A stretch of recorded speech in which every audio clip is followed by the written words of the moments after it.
خدارا میرے بھائیو، کسی کو اتنا مت ستاؤ کہ وہ اللہ کے سامنے تمہارا نام لے کر رو پڑے، کیونکہ جب دل سے نکلی ہوئی آہ آسمان تک پہنچتی ہے نا تو پھر وہ خالی ہاتھ واپس نہیں لوٹتی۔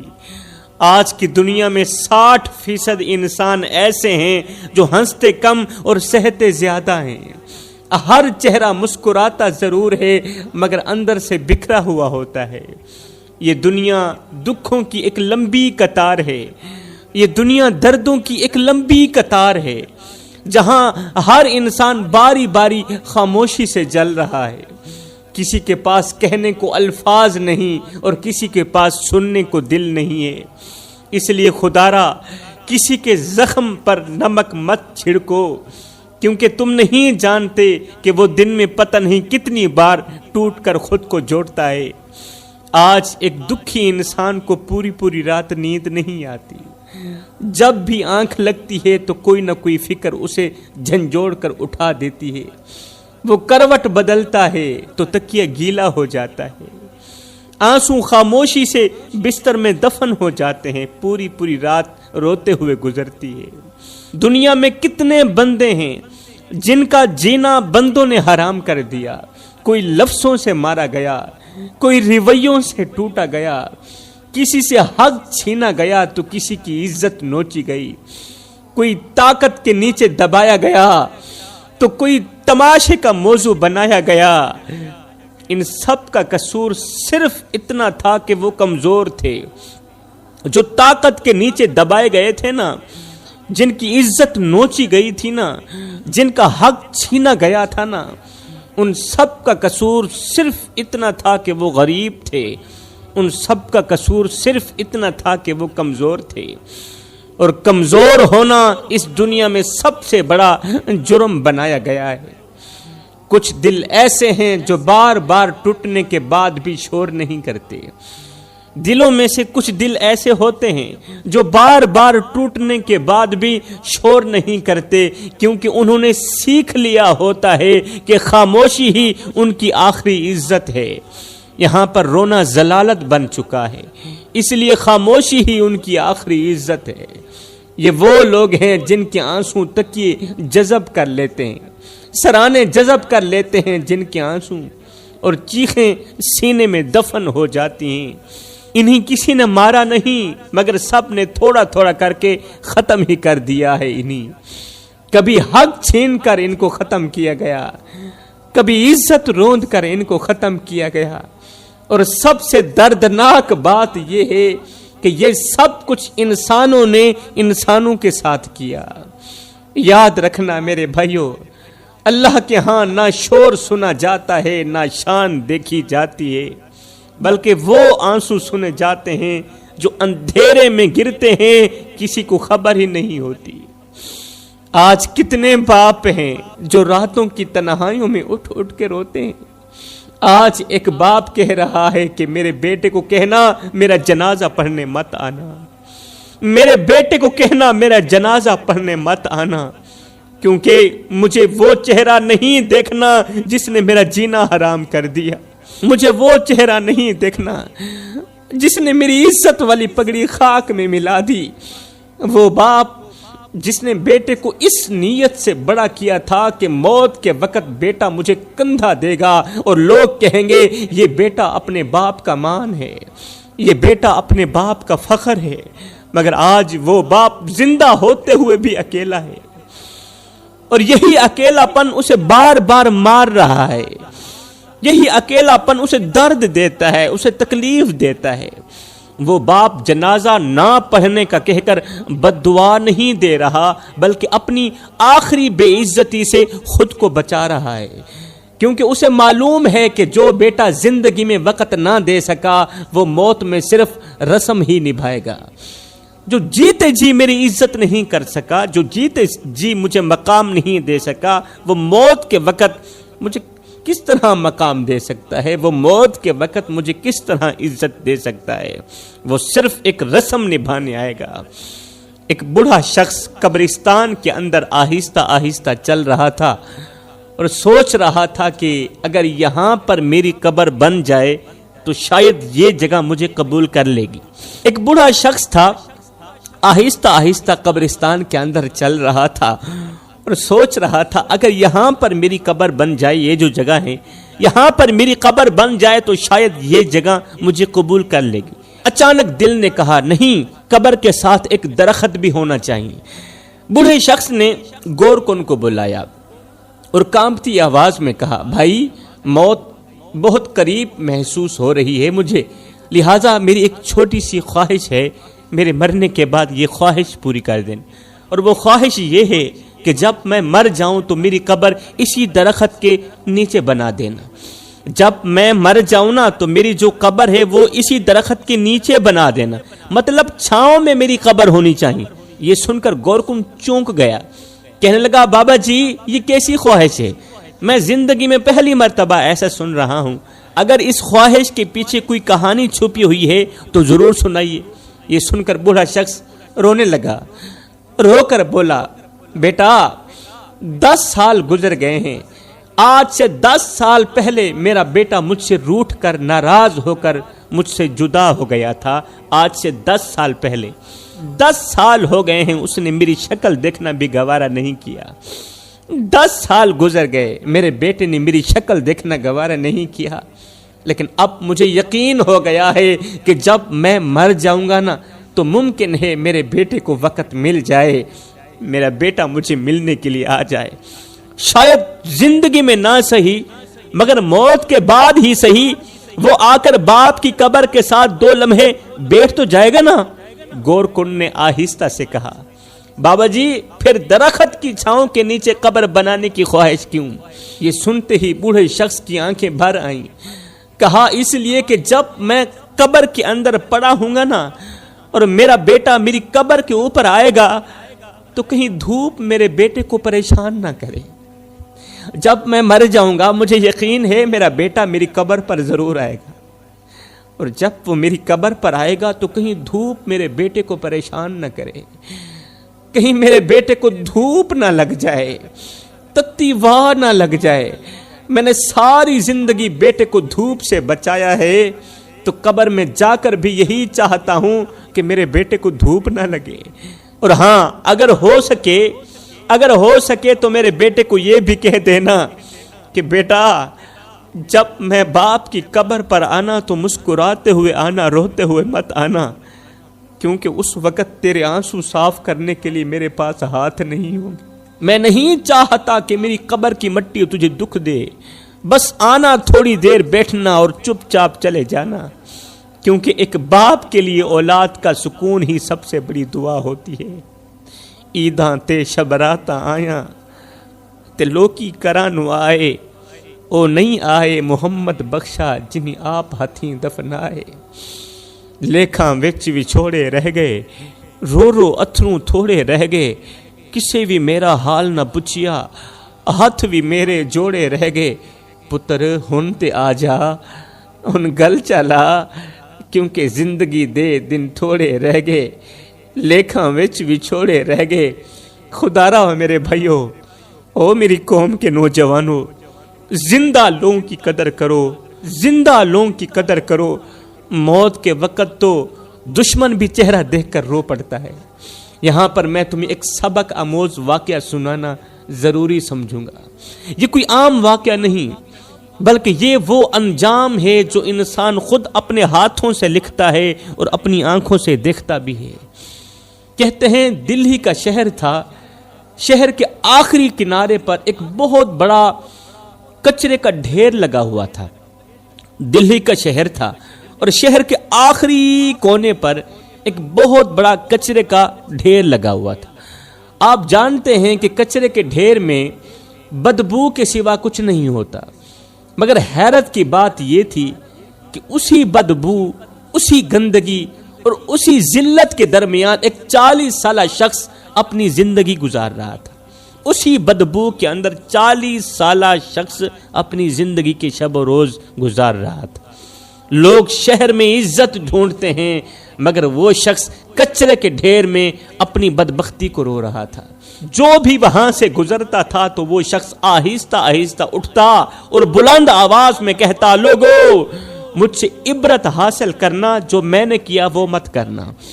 اس کا ایک ہی جملہ تھا، جو بھی شخص وہاں سے گزرتا، اس کے قریب سے یا دور سے یا جہاں تک اس کی آواز پہنچ پاتی، وہاں سے جو شخص بھی گزرتا تھا تو یہ شخص کہتا تھا، لوگو مجھ سے عبرت حاصل کرنا، جو میں نے کیا ہے وہ مت کرنا۔ اس کی بات میں دکھ بھی تھا اور ہمیشہ کے لیے پچھتاوا بھی تھا۔ لوگ اس جملے کو سنتے، چند لمحے کے لیے ٹھہرتے اور پھر اپنی اپنی مصروفیات میں آگے بڑھ جاتے۔ ہر کوئی اسے نظر انداز کرتا، مگر وہ شخص ہر آتے جاتے شخص کو بلند آواز میں یہی کہتا تھا، لوگو مجھ سے عبرت حاصل کرنا، جو میں نے کیا ہے وہ مت کرنا، جو میں نے کیا ویسا مت کرنا۔ اگر کرو گے تو یاد رکھنا تمہارا انجام بھی میری طرح کا ہی ہوگا۔ یہ بات وہ روز دہراتا تھا، ہر گھنٹے بعد، ہر آدھے گھنٹے بعد وہ یہ جملہ دہراتا تھا، بغیر تھکے بغیر رکے، جیسے اسے معلوم ہو کہ اس کے پاس کہنے کو اب یہی ایک جملہ بچا ہے، اس ایک جملے کے سوا اور کچھ بھی نہیں بچا۔ اس لیے وہ بار بار کہتا تھا، لوگو مجھ سے عبرت حاصل کرنا، جیسے میں نے کیا ہے ویسا مت کرنا۔ حیران کن بات یہ تھی کہ اسی شہر میں ایک آوارہ کتا بھی رہتا تھا، جو ہر شام کہیں نہ کہیں سے اپنے دانتوں میں کچھ نہ کچھ اٹھا کر اس کے پاس آتا تھا، کبھی بچا ہوا کھانا، کبھی کوئی سوکھی روٹی، اور وہ کتا سوکھی روٹی اٹھا کرنا خاموشی سے اس شخص کو دے دیتا یا اس کے سامنے رکھ دیتا، اور یہ شخص ادھر ادھر دیکھتا کہ کوئی دیکھ تو نہیں رہا، پھر چپکے سے کتے سے لیا گیا کھانا، کتے سے لی گئی روٹی اٹھاتا، کھا جاتا، اپنی بھوک مٹا لیتا۔ کچرے میں پڑا ہوا یہ بدقسمت شخص دن رات روتا تھا، کتے کے منہ سے نکلا ہوا روٹی کا ٹکڑا بھی کھاتا تھا، بھوک مٹاتا تھا، دن رات روتا تھا، روتے روتے ہاتھ اٹھا کر دعا بھی مانگتا تھا، اللہ مجھے معاف کر دے، مگر اس کی کوئی بھی دعا قبول نہیں ہوتی تھی۔ وقت گزرتا رہا، آنسو ختم نہ ہوئے، دن رات روتا رہا، فریادیں نہ بدل سکی، اور ہر نئی صبح اس کے لیے ایک نئی آزمائش لے کر آتی تھی۔ وہ باتوں باتوں پر یہ ایک ہی جملہ دہراتا رہتا تھا کہ لوگوں مجھ سے عبرت حاصل کرنا، جو میں نے کیا ہے وہ مت کرنا۔ اللہ کا کرنا ایسا ہوا کہ اسی دور کے بادشاہ نے ایک رات خواب میں دیکھا، خواب کی دنیا میں کسی کہنے والے نے کہا، اے بادشاہ جلدی سے جاؤ، دلی کے شہر کے کچرے کے ڈھیر پر ایک شخص اپنی زندگی گزار رہا ہے، اسے اپنے پاس لے آؤ اور اپنی دولت کا وزیر خزانہ بنا دو۔ یہ خواب دیکھنا ہی تھا کہ بادشاہ کی دونوں آنکھیں کھلی کی کھلی رہ گئیں، دل میں ایک عجیب سی گھبراہٹ پیدا ہو گئی، نیند یکا یک غائب ہو گئی۔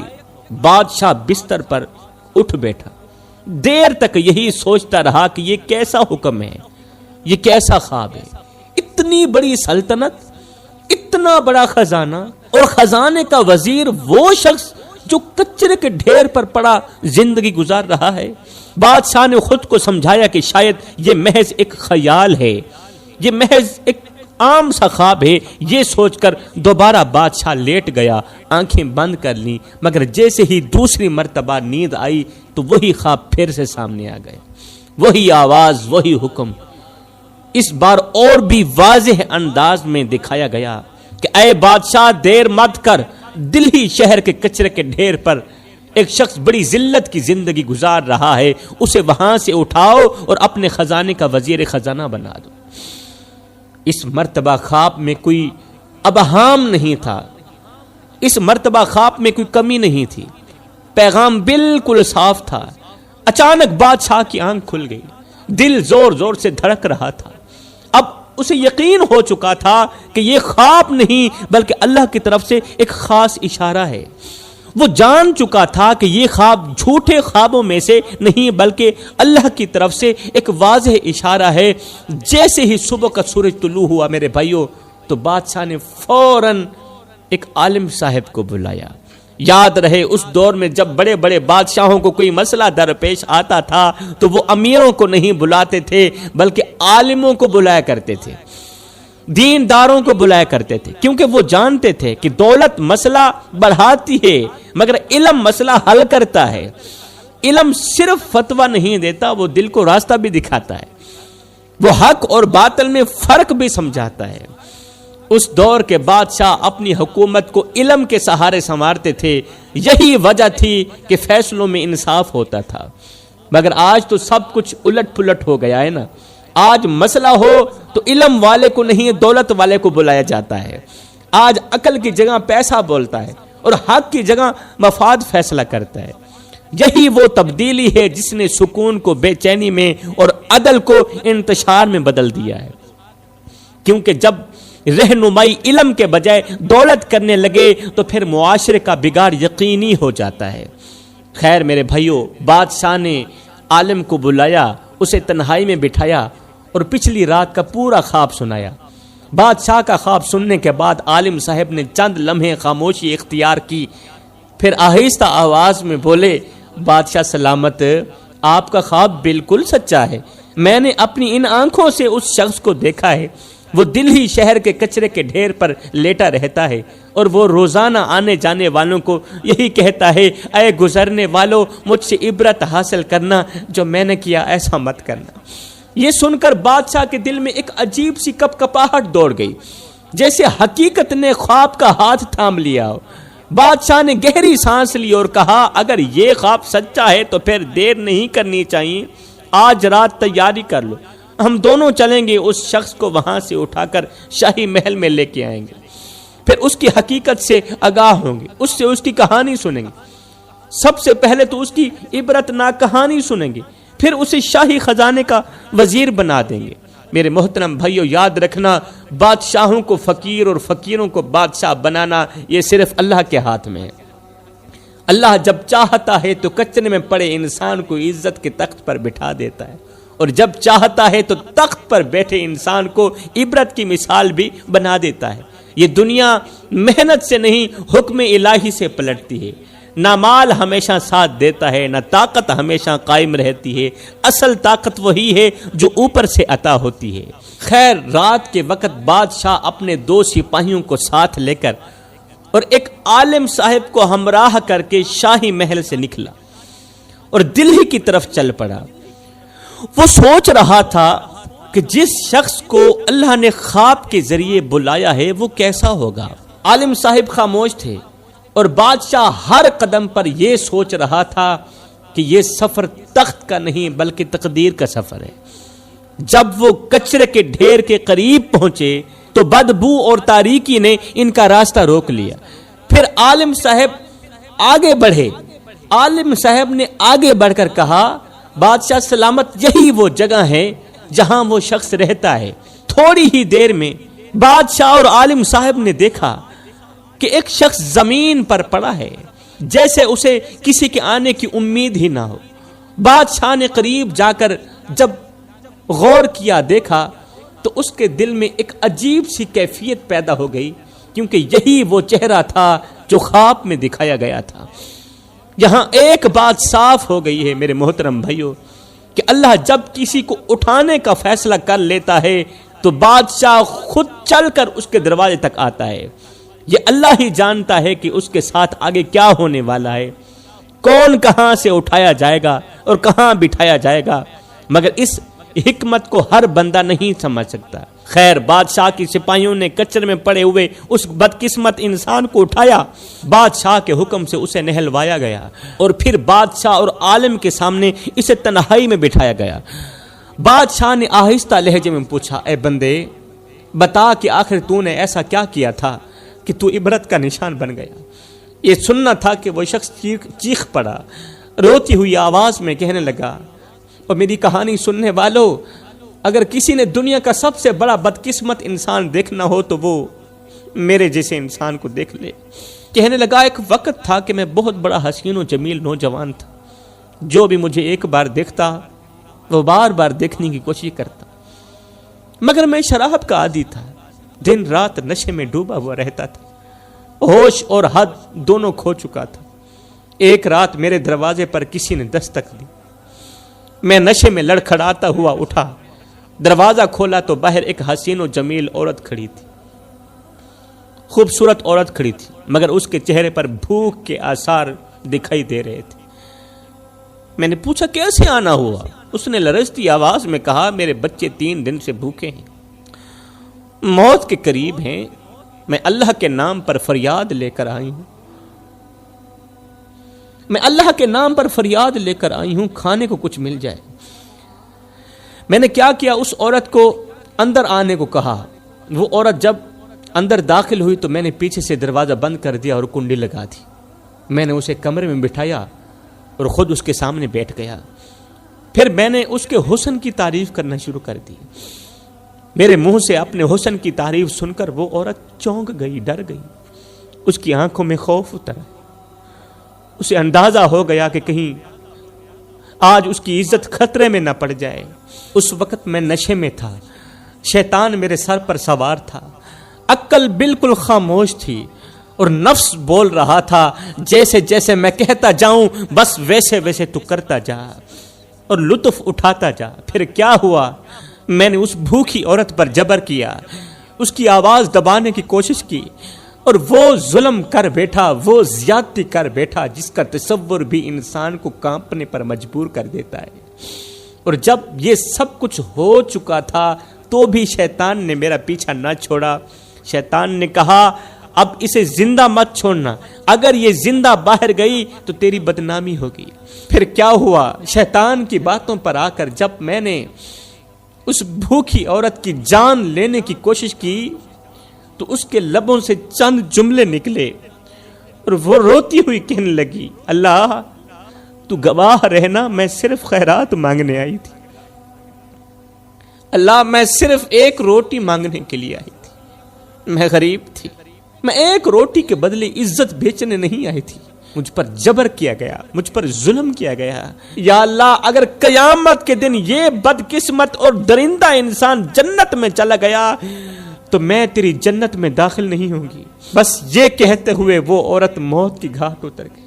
بس پھر کیا ہوا، اس عورت کے مر جانے کے بعد میرا عروج آہستہ آہستہ زوال میں بدلنا شروع ہو گیا، میری خوبصورتی بدصورتی میں بدلنی شروع ہو گئی، چہرے کی رونق چھن گئی، آنکھوں کی چمک ماند پڑ گئی اور میں دن بدن کمزور ہوتا چلا گیا، میرا مال جاتا رہا، میرا وقار ختم ہو گیا اور پھر نوبت یہاں تک آ پہنچی کہ میں نے خود کو تکلیف دینا شروع کر دیا۔ 10 سال کا طویل عرصہ گزر گیا ہے، میں کچرے کے ڈھیر پر پڑا زندگی کے مشکل دن گزار رہا ہوں، مگر اللہ میری توبہ قبول نہیں کر رہا، اللہ میرا رونا قبول نہیں کر رہا۔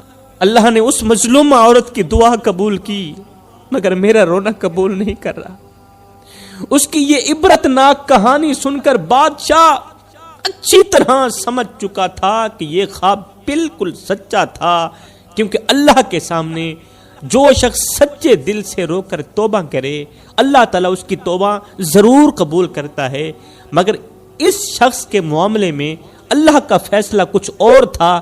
اللہ تعالیٰ نہیں چاہتا تھا کہ یہ شخص رونے کے ذریعے پاک ہو جائے۔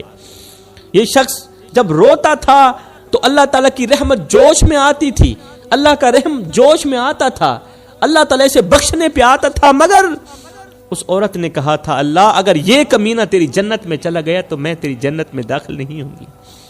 اللہ تعالیٰ اس کی توبہ قبول نہیں کرنا چاہتا تھا، اس لیے اللہ نے چاہا کہ اسے دنیا کی اور زیادہ آزمائش میں ڈال دیا جائے۔ اللہ نے چاہا کہ اسے خزانے کا وزیر اعظم بنا دیا جائے تاکہ یہ دنیاوی خواہشات میں دفن ہو جائے، نفسانی لذتوں میں گم ہو جائے اور رونا بھی بھول جائے، توبہ کرنا بھی بھول جائے۔ یاد رکھنا جب اللہ کسی انسان کو مہلت نہیں دینا چاہتا تو وہ اسے دنیا کی آسائشوں میں الجھا دیتا ہے، تاکہ وہ عیش میں ڈوب کر اللہ کی یاد سے سرے سے ہی غافل ہو جائے۔ دوسرے ہی دن بادشاہ نے اس بدقسمت شخص کو شاہی خزانے کا وزیر اعظم بنا دیا۔ جب وہ خزانے کا وزیر اعظم بنا تو اس نے پھر رونا چھوڑ دیا، توبہ کرنا بھول گیا اور پہلے سے زیادہ دنیا کی لذتوں میں ڈوب گیا، پہلے سے زیادہ گناہ کرنے لگا، پھر پہلے سے زیادہ شرابیں پینے لگا۔ 20 سال اس نے نفس پرستی اور خواہشات کے پیچھے گزار دیے اور پھر ایک دن کیا ہوا، زندگی کا سورج غروب ہو گیا، اس کا انتقال ہو گیا، مگر اصل انجام اس کے مرنے کے بعد سامنے آیا۔ جب اس بدقسمت وزیر کی قبر کھودی گئی تو قبر کے اندر سکون نہیں بلکہ عذاب تھا۔ قبر سانپوں، کیڑوں اور بچھوؤں سے بھری ہوئی تھی اور ہر طرف قبر کے اندر آگ ہی آگ تھی، یوں لگتا تھا جسے جہنم کے تمام دروازے قبر کی طرف کھول دیے گئے ہوں، کیونکہ اسی قبر کے دائیں بائیں اس مظلوم عورت کے 2 بچے دفن تھے۔ دائیں بھی ایک بچہ دفن تھا، بائیں بھی ایک بچہ دفن تھا، وہ بچے جو بھوک کی وجہ سے ماں کی جدائی میں مر گئے تھے۔ ایک کی قبر ایک طرف تھی، دوسرے کی قبر ایک طرف تھی، درمیان میں اس ظالم کی قبر آ گئی، اس لیے اس کی قبر جہنم کے گڑھوں میں سے ایک گڑھا بن چکی تھی۔ یہ انجام سب کے لیے عبرت بن گیا۔ یہ ثابت ہو گیا کہ دنیا کی دولت کبھی انجام نہیں بنتی اور مظلوم کی آہ کبھی خالی نہیں جاتی۔